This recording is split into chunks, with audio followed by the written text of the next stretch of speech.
توبہ کر کے نیکی کی طرف چل پڑتا ہے. میں نے ایک باپ کا واقعہ پڑھا,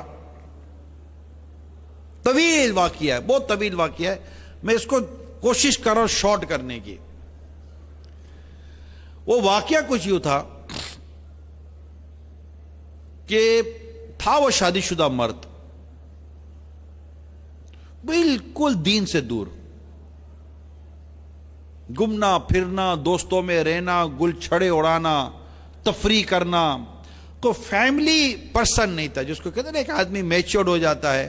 ہمارے کئی ایسے نوجوان ہیں بدقسمتی کے ساتھ, شادی ہونے کے بعد بھی ان میں اندر کوئی نمایاں تبدیلی نہیں آئی ہوئی ہوتی, وہ لڑکوں کے لڑکے ہی رہتے ہیں. ارے بھائی شادی ہو گئی ہے, بچوں والے ہو گئے ہو, فیملی ممبر بن گئے ہو, اب تو تبدیلی لے کر آؤ. مت نہیں, بعضوں کی سوچ ہوتی ہے, عجیب و غریب لوگ ہوتے ہیں.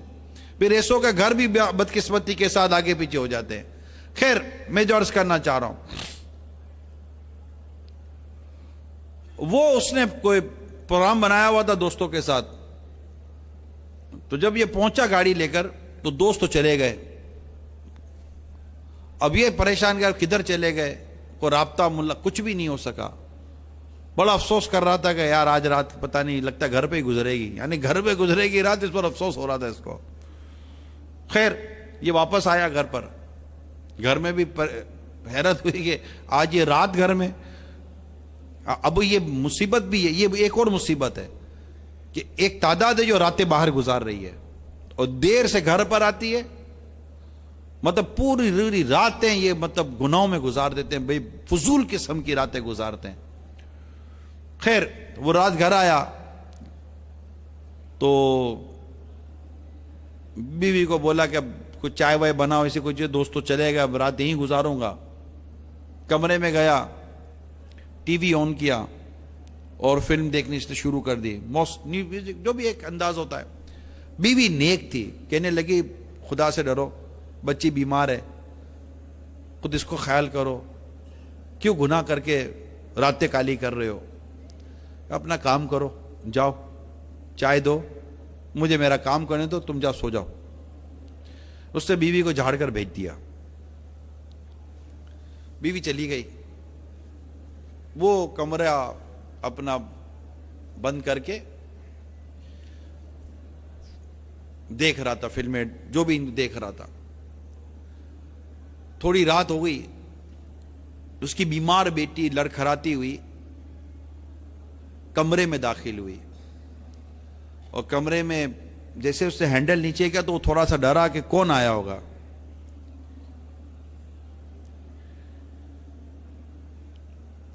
دروازہ کھلا تو بیٹی تھی جو بیمار تھی اور لڑکھڑاتی ہوئی میرے پاس آ رہی تھی.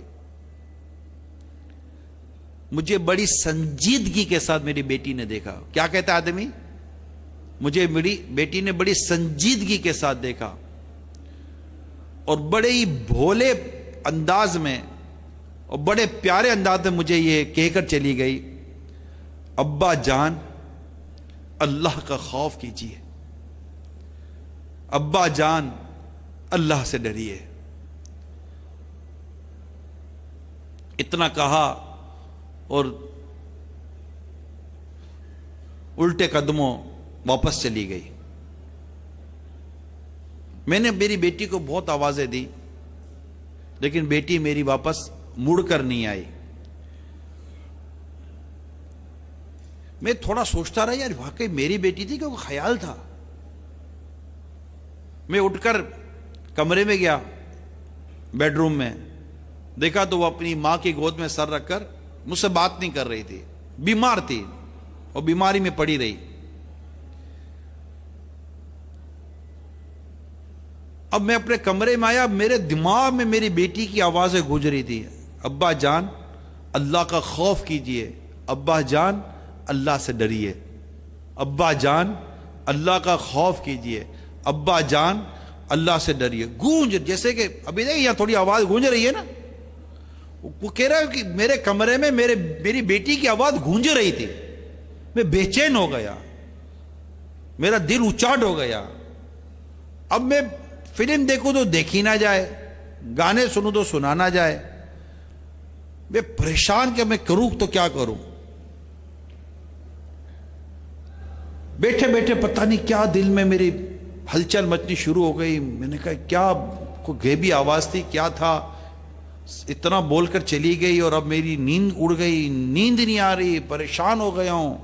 اچانک میرے دل میں خیال آیا کہ تو نے نماز پڑھے سوتوں سے کتنی مدت ہو گئی, تو نے اپنے رب کے حضور سجدہ نہیں کیا. اتنے میں اذان کی آواز آئی. بڑے عرصوں کے بعد تو میں نے اذان کی آواز فجر کی اذان کی آواز میں نے سنی تھی تو سو جاتا تھا, اوندھے منہ پڑا. فجر کی اذان آئی تو میرے دل میں ایک بے چینی سی گھبراہٹ سی پیدا ہوئی اور میرے دل میں خیال آیا کیوں نہ مسجد جایا جائے. بڑے عرصے کے بعد میں نے صبح فجر کے باہر کا ماحول دیکھا, مسجد گیا. اب لوگ حیران پریشان کہ یہ مسجد میں آ رہا ہے, یہ مسجد میں آ رہا ہے. میں نے مسجد میں جا کر فجر کی سنتیں ادا کی اور جیسے قرآن کھولا کہ میں پڑھوں تو گویا کہ مجھے ایسا محسوس ہوا جیسے قرآن مجھ سے کہہ رہا ہے کہ آج تک تو کہاں تھا. میں نے برسوں کے بعد قرآن جیسی عظیم کتاب کو میں نے کھولا تھا. میں پڑھنے کی کوشش کر رہا تھا مگر میں پڑھ نہیں پا رہا تھا, مجھ سے پڑھا ہی نہیں جا رہا تھا قرآن کریم, لیکن بس میں دیکھ رہا تھا قرآن کریم کے ان صفوں کو. البتہ نماز کے لیے اقامت کہی گئی, میں بھی نماز کے لیے کھڑا ہو گیا. بڑے برسوں کے بعد میں اپنے رب کے حضور کھڑے ہو کر نماز پڑھ رہا ہوں. میں قرات سن رہا ہوں, میری آنکھوں سے آنسو نکل رہے ہیں. مجھے خود سمجھ بھی نہیں آ رہا کہ میرے ساتھ کیا ہو رہا ہے. میں حیران پریشان نماز پڑھ کے میں گھر چلا آیا. اب مجھے نیند نہ آئے. میرے کانوں میں ایک ہی بات گونجتی تھی, ابا جان اللہ سے ڈریے, ابا جان اللہ کا خوف کیجیے. بس دو باتیں میرے کان میں بالکل گونج رہی تھی. دل و دماغ کے اندر باز گشت آ رہی تھی, ٹکڑا ٹکڑا کا جیسے آوازیں آ رہی ہیں, ابا جان اللہ سے ڈریے, ابا جان اللہ کا خوف کیجیے.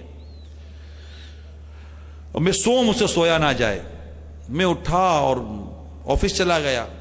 اب میں کبھی صبح آفس نہ جاؤں, کام پر نہ جاؤں, لوگ پریشان, میرا مذاق اڑائیں, میں کام کا چور, میں آفس پہ جا کر بھی سو جاؤں. میرا ایک دوست تھا, ابراہیم نام تھا اس کا, وہ آفس آیا, اس نے میری حالت دیکھی, کہا بھائی خیریت تو ہے, کیا بات ہے تم بڑے تھکے تھکے سے ہو. تو میں نے کہا تھکا ہوا نہیں ہوں. پھر میں نے اس کو رات سے لے کر ابھی تک کی ساری ردات سنا دی کہ میرے ساتھ یہ ہوا ہے. پہلے تو وہ بڑا خوش ہوا کہ تو نے آج فجر کی نماز پڑھی. آگے بڑھ کر اسے مجھے گلے سے لگایا, پیار دیا اس نے, میرے کو ہمت دی, مجھے حوصلہ دیا. کہا اب آئے ہو نا تو بس آ جانا, اب جانا نہیں. اب میں بیٹھ کر کام کروں, بس میرے کان میں ایک ہی بات گونجے, ابا جان خدا سے ڈریے, ابا جان خدا کا خوف کیجئے, ابا جان اللہ سے ڈرو, ابا جان اللہ کا خوف کرو. یہ چیزیں میرے ساتھ بس لگ گئی. میں کام کر رہا تھا, اتنے میں وقت ہو گیا. مجھے میرے دوست نے کہا کہ تم سوئے نہیں ہو, تھوڑا سو جا. میں کہا نہیں سوؤں گا نہیں, ابھی تو مجھے ظہر کی نماز پڑھنی ہے, ابھی مجھے ظہر کی نماز پڑھنی ہے. خوش ہو رہا تھا اس کا دوست کا. آج میرا دوست پلٹ کر آ گیا, بالکل بگڑا ہوا اور بالکل عیاشیوں میں ڈوبا ہوا آدمی تھا وہ. اس سے ظہر کی نماز پڑھی. پھر وہ گھر کی طرف چلا کہ میں گھر جاؤں. جسے گھر جا کر میں نے دستک دی, میری بیوی نے دروازہ کھولا مگر اس کی آنکھیں بھیگی ہوئی تھی. کیا ہوا؟ کہ اندر آ کر دیکھو. میں نے اندر آ کر دیکھا تو میری وہ بیٹی جو صبح مجھے جگا کر گئی تھی خود سو گئی. میری بیمار بیٹی کا انتقال ہو گیا. میری آنکھیں کھول کر اس نے اپنی آنکھیں بند کر دی. میں اس کے پاس گیا, اس کو میں نے اپنی گود میں بٹھایا, میں نے اس کو سہلایا, میں نے اس کو ہلایا, لیکن وہ اس کا جسم ساکت ہو چکا تھا, جسم ٹھنڈا ہو چکا تھا. میری بیٹی انتقال کر گئی تھی. ہائے افسوس, میں اپنی بیٹی کو پیار نہ دے سکا, میں اس کے ساتھ وقت نہ گزار سکا. میری وہ اولاد جو مجھے نیک بنانے میں, مجھے واپس لانے میں میری مددگار بنی. اللہ تعالیٰ نے اسے گویا کہ میری طرف بھیجا کہ مجھے واپس اللہ کریم اپنے دربار کا راستہ دکھائے، لیکن بدقسمتی کہوں یا کیا کہوں کہ میں اپنی بیٹی کا شکریہ بھی ادا نہیں کر سکا، کیونکہ وہ بیمار تھی، وہ انتقال کر گئی۔ میں نے یہ واقعہ پڑھا نا، مجھے پیارے میرے بیٹیوں پیارے صاحب، میں نے کہا کوئی ایک وقت ہوتا ہے، کوئی ایک لمحہ ہوتا ہے نیکی کی دعوت دینے کے لیے۔ کسی کو کہہ دیتے ہیں یار نماز پڑھا کریں، یار نماز بہت ضروری ہے، نماز دین کا ستون ہے، نماز پڑھو اس سے پہلے کہ تمہاری نماز پڑھ لی جائے، موت آنے سے پہلے موت کی تیاری کر لیجیے۔ ایک ورڈ ہے یہ کیا ایک سینٹنس ہے نا، موت آنے سے پہلے موت کی تیاری کر لیجیے۔ ایک ورڈ ہے کہ دنیا میں جتنا رہنا ہے اتنی دنیا کی، جتنا آخرت کا سفر ہے جتنی آخرت کی تیاری کیجیے۔ ایک لائن ہے، ون لائن سینٹنس ہے، لیکن بعد اوقات اتنا یہ ہٹ کرتا ہے، اتنا چوٹ کرتا ہے یہ بندے کو کہ وہ اس کے دماغ، کہتے رہے کہ زبان میں ہڈی نہیں ہوتی، بعضوں کا سر پر ایسی پڑتی ہے کہ دماغ کی ہڈیاں توڑ کے رکھ دیتی ہے۔ ایسے بعضوں کا ورڈنگ ہوتی جو دلوں کو چیڑ کے رکھ دیتی ہے، احساس پیدا کر دیتی ہے۔ کوئی بولنے والا تو ہو، کوئی نیکی کی دعوت دینے والا تو ہو۔ ہم یہی سوچ کر بیٹھ جائیں کہ یار یہ مانے گا نہیں۔ چھوٹی سی بچی کی نیکی کی دعوت باپ کو کہاں لے کر چلی گئی۔ میں اس واقعے سے میرے ان اسلامی بھائیوں کو ضرور سمجھاؤں گا جو اپنے ہاتھوں اپنے گھروں کو برباد کر رہے ہوتے ہیں۔ ارے خدا کو خوف کرے، ویسے شادی ہوئی یا نہیں ہوئی ہے، آپ ایک ماں باپ کے ساتھ اچھی زندگی گزاریں، کیوں راتوں کو باہر رہ رہے ہیں؟ راتیں باہر رہنے جیسی نہیں ہیں، پہلے بھی نہیں تھی اب بھی نہیں ہے۔ ہوٹلوں پر، کیفے کے اندر، چائے کی دکانوں میں، ریسٹورنٹ کے اندر، مختلف جگہوں پر دھڑلے کے ساتھ نشہ بک رہا ہے، لوگ شرابیں پی رہے ہیں، شرابیں بک رہی ہیں، سرپرستیاں کی جا رہی ہے شرابوں کی، جوئے کی اور جناب یہ نشے کی چیزوں کی۔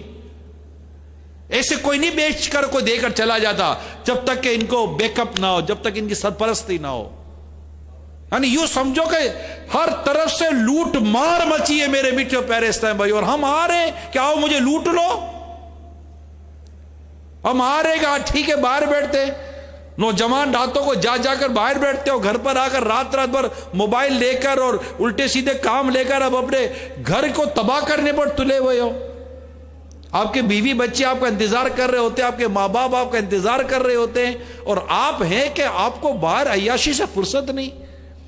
زندگی کیا اس لیے ملی ہمیں کہ ہم اسی ہوٹلوں پہ بیٹھ کر، چائے کی ہوٹلوں پہ بیٹھ کر گپے مار کر الٹے سیدھے کام کر ہم اپنی زندگی کو ضائع کریں؟ نہ، ایک ایک سانس قیمتی ہے، ایک ایک لمحہ قیمتی ہے۔ الحمدللہ میں مسلمان ہوں، ہم مسلمان ہیں، ہماری ایک ایک سانس قیمتی ہے، پرائز لیس۔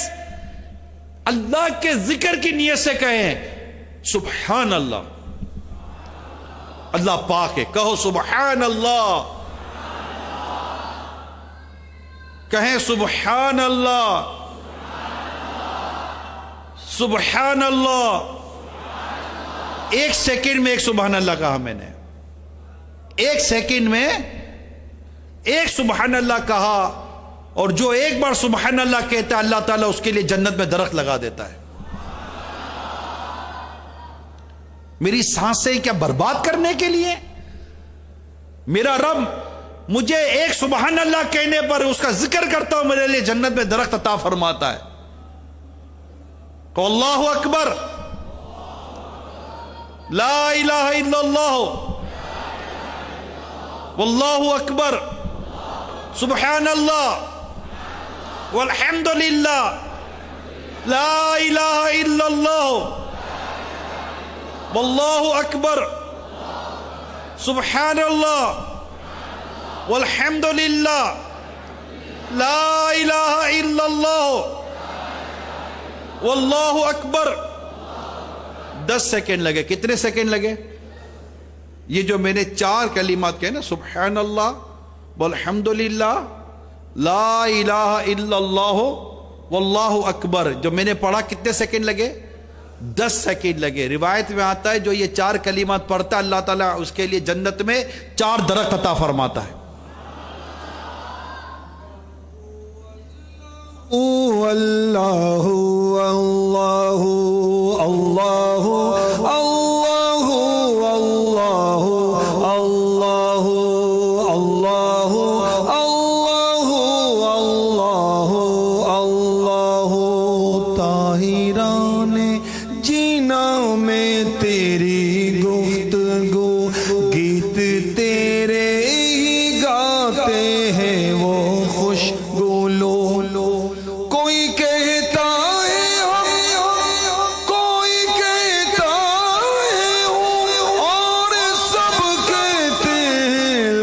شريك له الله الله الله الله الله الله الله الله الله الله الله